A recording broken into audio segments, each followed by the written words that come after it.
جو لوگ قرآن نہیں پڑھتے اور اس کو نہیں سمجھتے، ان پر عمل نہیں کرنے والوں کے لیے اللہ دنیا میں بھی اس کو سزا دیتا ہے۔ اللہ تعالیٰ نے ارشاد فرمایا ہے وَمَنْ أَعْرَضَ عَنْ ذِكْرِ اللَّهِ، اللہ تعالیٰ نے ارشاد فرمایا فَإِنَّهُ مَعِيشَةٌ ضَنْكَ، ترجمہ، اور جو شخص ہماری ذکر یعنی قرآن سے منہ موڑے گا اس کے لیے تکلیف دہ زندگی ہوگی۔ سورہ طہ آیت نمبر 124۔ تکلیف دہ زندگی سے مراد محض فقیر فاقہ نہیں، فقیری اور فاقہ ہی نہیں، محتاجی کی زندگی نہیں، بلکہ ایسی زندگی جس میں انسان کو کبھی سکون اور چین نصیب نہ ہو سکے، ڈھیروں مال و دولت ہونے کے باوجود، اعلیٰ سے اعلیٰ نوکریاں ہونے کے باوجود انسان کے لیے جینا حرام ہو جائے۔ مثلاً ایسی بیماری کا لگ جانا، سوچئے ہم سوچ رہے ہیں آج ہمارے پاس بہت پیسے ہیں، ہم اچھے ہیں بھائی، کیا ہوتا ہے ہمارے پاس پیسے ہم علاج کریں گے۔ اللہ تعالیٰ بول رہے ہیں ارے تمہارا ایسا سوچنا غلط ہے، اگر تمہیں ایسی بیماری دے دو تمہارے پاس جتنا بھی ڈھیروں مال بھی ہو اس کو خرچ کرے گا تو وہ بیماری شفا نہ ہوگی۔ کیوں؟ کیونکہ یہ اللہ کا فیصلہ ہے، یہ اللہ کا حکم ہے۔ جب تک اللہ نہ چاہے نہ تمہیں کوئی شفا نہ دے گا، جب اللہ چاہتا ہے تو ایک چھوٹی سی دوا سے بھی شفا ہو جاتی ہے۔ تو سوچئے اب یہاں پر آپ کیسی حال ہو جاتا، دیکھو انسان کے لیے جینا حرام ہو جائے، مثلاً ایسی بیماری کا لگ جانا اور خون ختم ہو جائے، نافرمان اور نالائق اولاد کا پیدا ہونا۔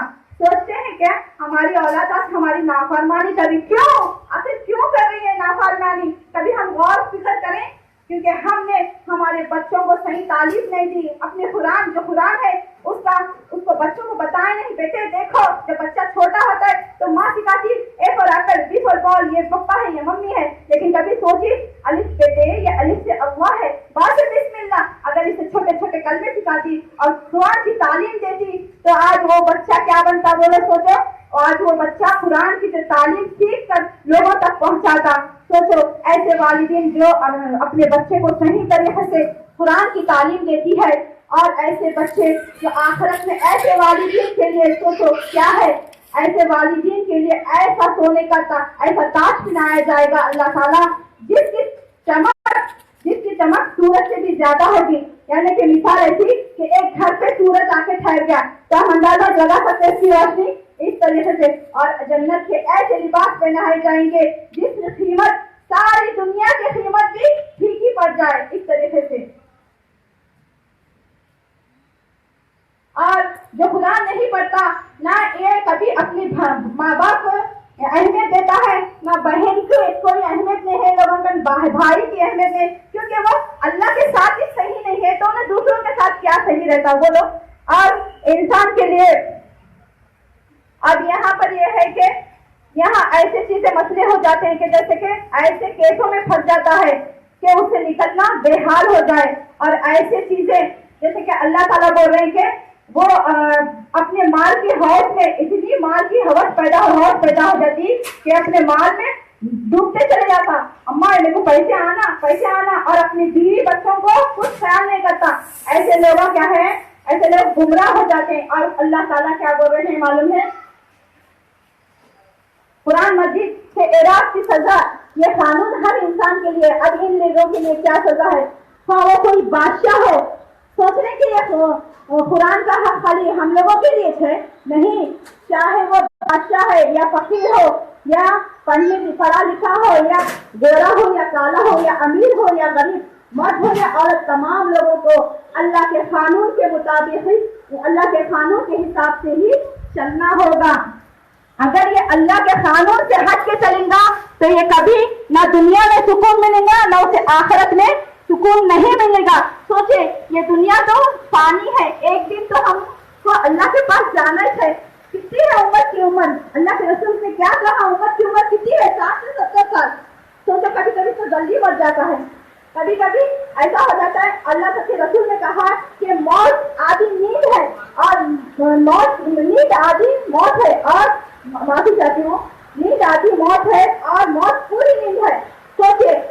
سوچے ہم اچھا کام نہیں کرتے، نہ قرآن کی تلاوت کرتے ہوئے اسی طرح سے ہماری موت آ گئے تو کیا ہوگا؟ کیا جواب دیں گے ہمارے رب کے سامنے؟ کیا کر کے آئے بولے تو کیا بولیں گے؟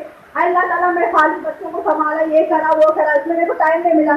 اللہ تعالیٰ بولتے ہیں جس کو ٹائم نہیں ہے میرے دین کے آتے ایسے لوگوں کو میرے پاس ٹائم نہیں ہے، ایسے لوگوں کو اللہ تعالیٰ دیکھتا بھی نہیں، پلٹ سے دیکھتا بھی نہیں، وہ تو چھوڑو جو جنت میں ڈالنے کی بات۔ تو ہمارا کام ہے کہ ہم اس دین کو اچھی طریقے سے سمجھے اور اس پہ عمل کرے، بہت ضروری ہے۔ اور اللہ تعالیٰ بول رہے ہیں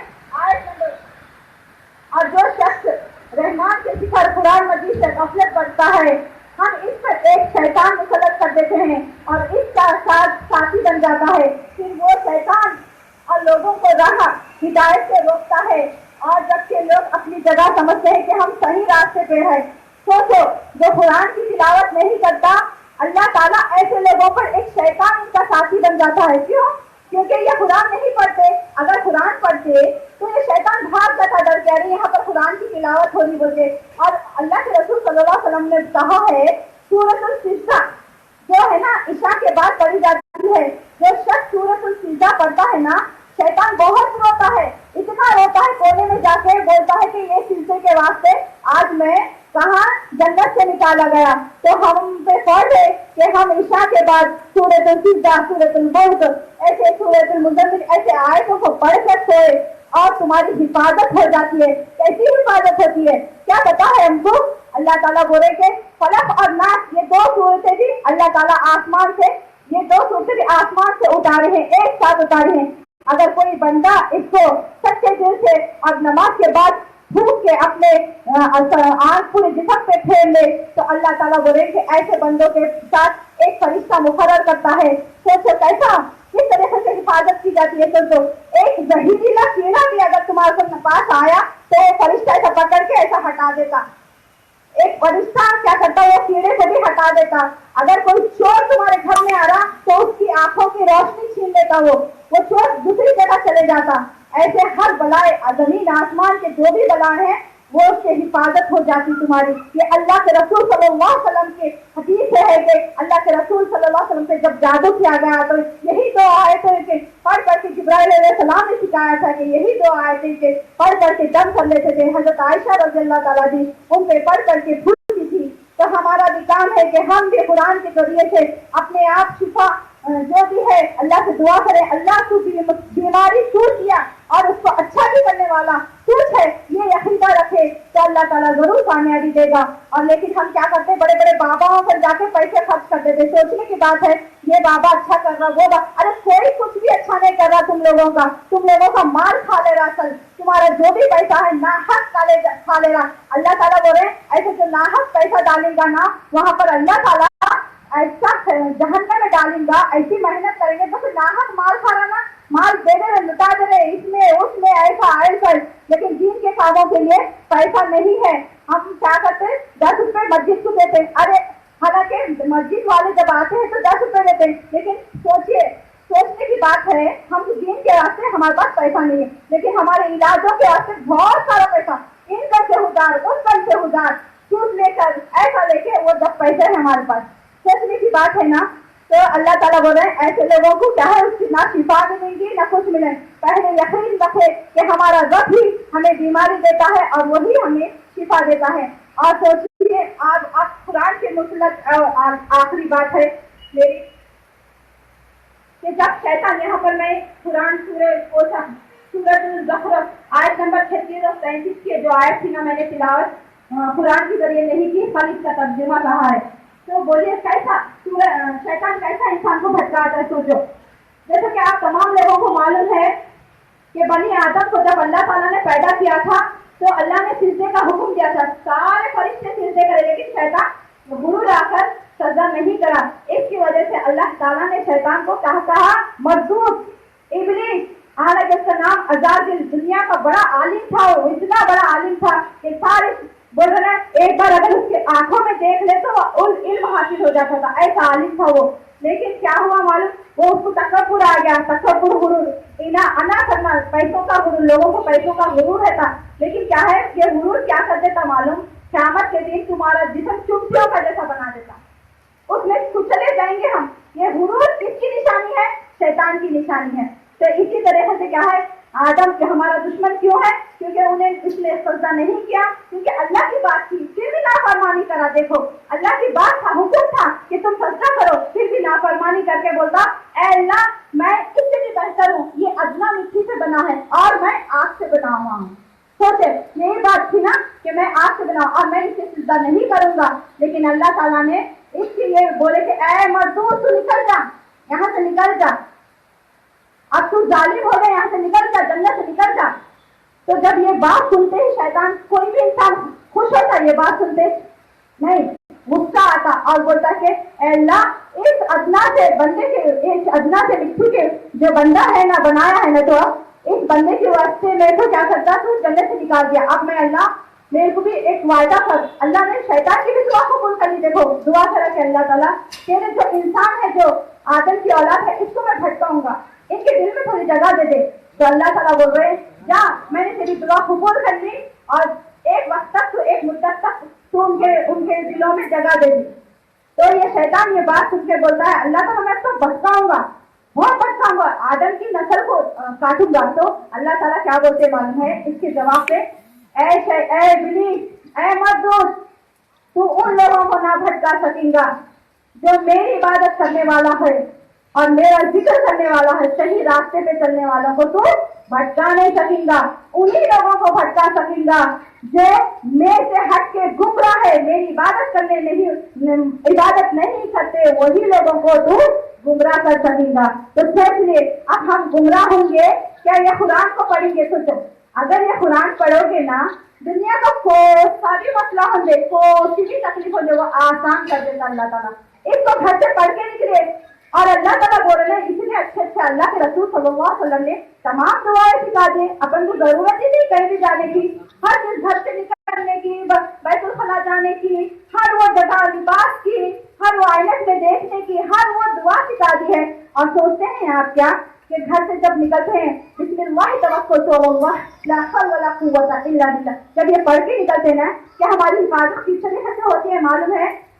ہماری حفاظت شیطان کو دل میں ہے ہمارے، لیکن انہیں کیسا نکلتا معلوم ہے؟ ہم یہ دعا کی وجہ سے اللہ تعالیٰ اس کو دل میں سے نکال کے دور کر دیتے ہیں. اور جب یہ شیطان باہر بھٹکتے رہتا ہے نا، تو وہاں کے جو آوارے شیطانات رہتے نا بولتے ارے تو دل میں تھا نا، تو کیسا نکل گیا؟ تو بولتے کہ اس بندے نے ایسی دعا پڑھی کہ جس کی وجہ سے میرے کو نکالا گیا ہے. ایسی حفاظت ہوتی ہے، گھر تک آئے تک اس کی بندے کی حفاظت ہوتی ہے. سوچئے اے میرے بھائیوں اور میرے پیار بہنوں، دیکھیے غور و فکر کریے ہمارا کیا ہے. دیکھیے آج کل کیسے قیامت کی نشانیاں وہ کیسا ہو رہا ہے حال ہمارا. کیوں؟ کس وجہ سے؟ کیونکہ ہم نے قرآن کا حق ادا نہیں کیا. ہم سوچتے ہیں کہ ہماری زندگی ایسی کھانا پینا پہننا منمانی زندگی ہے سوچتے ہیں، لیکن ایسا نہیں ہے. دیکھیے اس دور میں اگر آپ یہاں سے اٹھ کر جائیں تو یہ محاسبہ کر لیجیے، سوچ لیجیے، گھر میں بیٹھ کے اپنے آپ کو ٹٹو لیجیے کہ دیکھیے ہمارے میں کیا کمی ہے، ہم کس وجہ سے آج ہم اس سے پریشان ہیں اپنے. اور اللہ تعالیٰ کیا بول رہے ہیں؟ ایسا انسان جو اکیلے میں بیٹھ کر سوچتا ہے اپنے بارے میں اور روتا ہے گر گرا کے توبہ کرتے ہیں، تو اللہ تعالیٰ بولتا ہے کہ میں ایسے لوگوں کی دعا قبول کرتا ہوں. بے شک اللہ تعالیٰ تمہارے دعا کو قبول کرے گا. اللہ تعالیٰ جو بھی تمہاری خواہش ہے پوری کرے گا، نہیں بھی پوری کرے گا، نہیں بھی دعا قبول ہوئی تو آخرت میں وہی دعا تمہارے لیے کام آ جائے گی. اے میرے پیارے بہنوں اور بھائیوں، آپ لوگوں سے التجا ہے، آپ کے چھوٹے چھوٹے جو بچے ہیں، آج کیا ہے؟ آج یہ عمر کیا ہے؟ سیکھنے کی عمر ہے. اگر ان لوگوں کو قرآن کی تعلیم نہیں دیں گے تو سوچئے آگے کیا ہوگا، پتا نہیں کیا ہوں گے، پتا نہیں اپنے بچے کیسے نکلیں گے. آج ہماری ضرورت ہے یہ علم کو سیکھے. کیوں؟ باہر جا کے سیکھے. ارے بڈھے ہونے سے کچھ نہیں ہوتا، علم بڈھا نہیں ہوتا. لیکن یہاں پر ہمارے صحابہ ابو ہریرہ کیا عمر تھی لیکن ہاتھ میں قلم اور کاپی لے کے جاتے تھے حدیث لکھنے. تو بولتے اے ابو ہریرہ یہ عمر بھی؟ تو ابو ہریرہ بولتے کہ علم کبھی بڈھا نہیں ہوتا. سوچے اللہ کی جو قرآن ہے، اللہ کا قرآن کیا ہے؟ وہ سمندر ہے. ہاں سمندر ہے. اور ہمارا کام کیا ہے؟ گوتے لگانا ہے. گوتے لگانا ہمارا کام ہے. ہم اتنا سیکھنا ہے، ہمارے دم تک سیکھنا ہے. اس کو ایسا ہے کہ یہ بھول جاتے، ہم 2-3 دن کے اندر بھول جاتے، لیکن ہم اس کو پڑھتے رہیں گے انشاء اللہ تعالیٰ شفا بھی ہوگا اور اللہ تعالیٰ ہماری حفاظت بھی کریں گے. انشاء اللہ تعالیٰ آپ لوگوں سے